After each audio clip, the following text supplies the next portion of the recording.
Once upon a time, in a glowing forest high above the clouds, there lived fairies in a kingdom called Leora.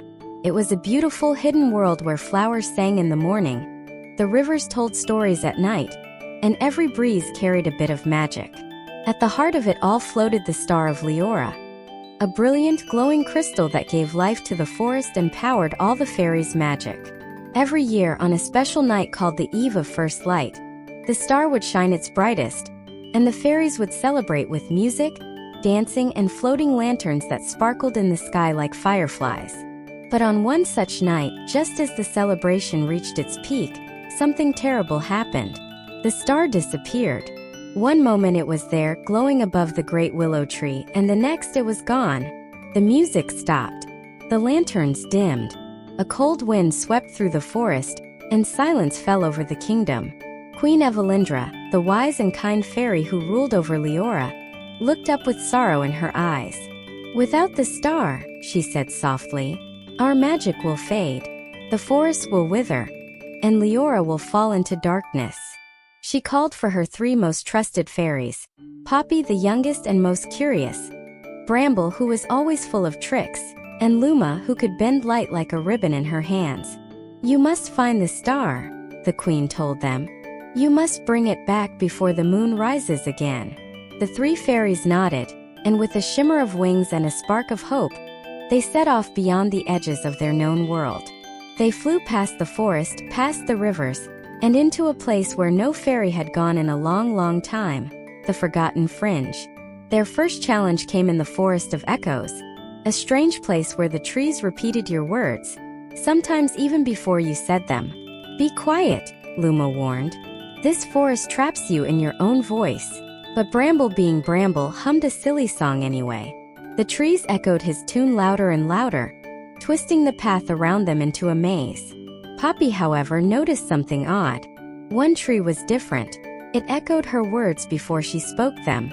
She whispered, "It sees the future," and followed it.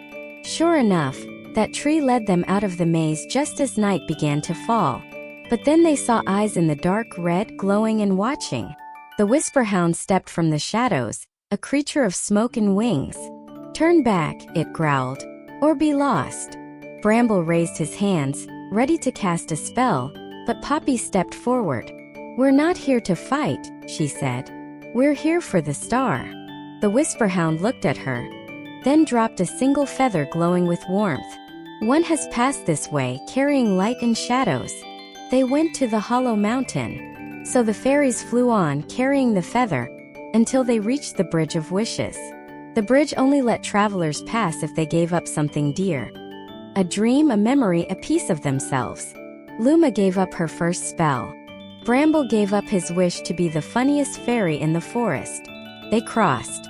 But Poppy didn't have a dream to give. She had never wished for anything.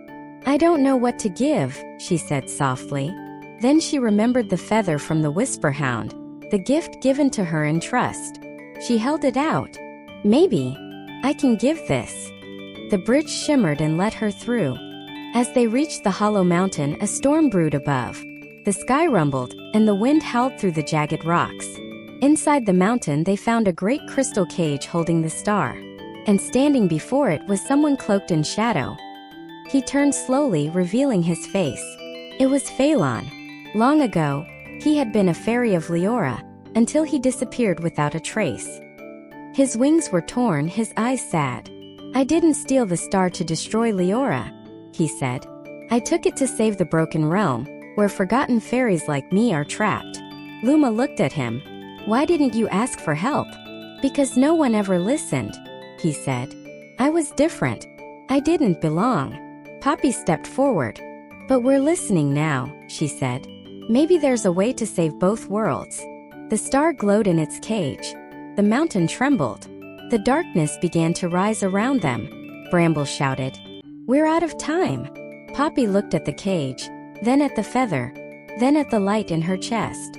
She suddenly understood. She stepped forward and placed the feather on the crystal. Light burst out in every direction.